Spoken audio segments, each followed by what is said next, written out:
Hey everybody, welcome back to Whiskey Central. If you're new here, my name is Shayla, and today I'm reviewing Abasolo Mexican whiskey. And before we get into the video, I just wanted to give a quick Patreon shout out to Kevin Lanau. So as always, I've got a little bit of history for you today, but if you want to skip around to other parts of the video, there's timestamps in the description box below. And if you enjoy whiskey reviews, make sure to hit the subscribe button so you don't miss out on any new videos. While tequila leads Mexican drinking culture, the second most consumed spirit in the country is whiskey.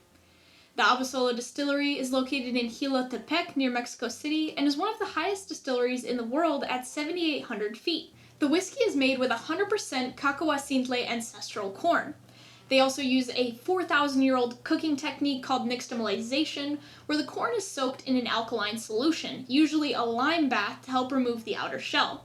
This is the same process used before corn is ground into masa to make homemade tortillas. It's double distilled in copper pot stills and aged for 24 months in new and used toasted American oak barrels, the majority of which come from Buffalo Trace. Alright, so let's get into the details of this whiskey.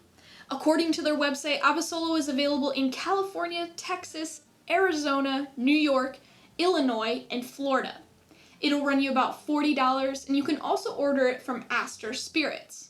They're owned by Casa Lumbre Spirits, and they're located in Jilotepec de Abasolo. This whiskey is aged for 24 months, it's 43% ABV, and it's made from 100% cacahuacintle corn. It's aged in new toasted and used toasted American oak casks, and it's matured in an open warehouse. And I couldn't find any information about the coloring or chill filtering, but I'm going to pour a dram of this, let it sit for about 10 minutes, and I'll be right back.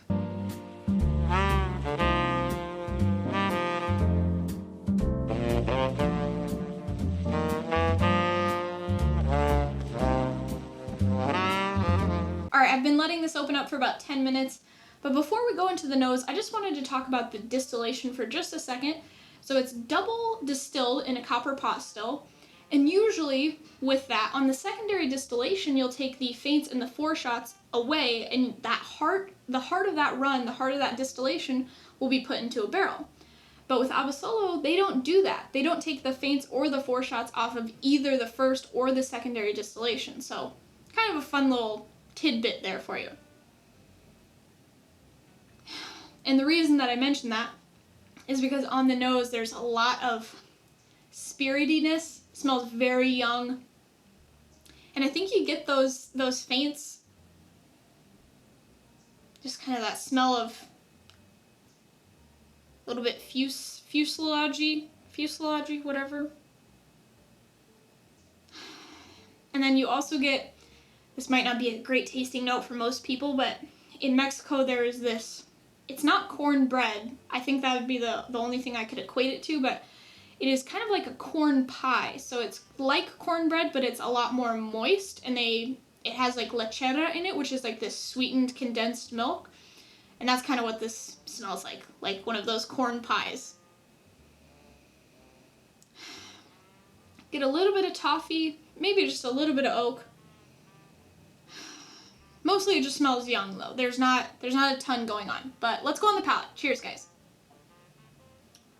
So it's very sweet, a lot of corn on the palate, that kind of sweet corn pie thing that I was talking about is there. There's a little bit of oak. It's a really short finish, a little bit of alcohol on the palate. It's weird, there's an alcohol-y spiritiness to it, but it doesn't like burn going down. It has a roundness on the palate. It's not spiky alcohol, but there's just an alcohol note on there. I don't know how else to explain it. It's not spiky, but there's an alcohol-y, spirit-driven youngness to it. But yeah, short finish. I think for the first whiskey that Abasolo is putting out, this is a pretty good showing, so I'm going to finish this dram up, and I will be right back with my recommendation. So I think this whiskey is okay. It's not great. But I know that they're a new distillery, and the problem is that they're only aging the product for 2 years, which I understand, and they're also using used oak barrels instead of new charred oak barrels. They obviously have no requirement to use new charred oak barrels, but I think this could use it. I think it could use more time in more active casks.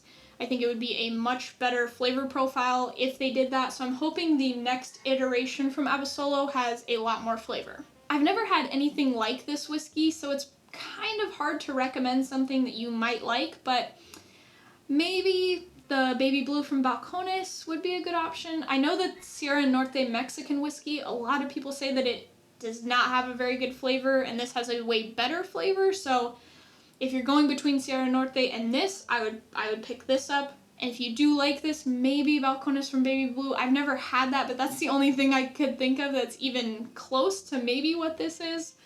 Thanks for joining me on this episode of Whiskey Central. Next week, I'll be reviewing Buffalo Trace, so if you don't want to miss out, make sure to hit the subscribe button and turn on notifications.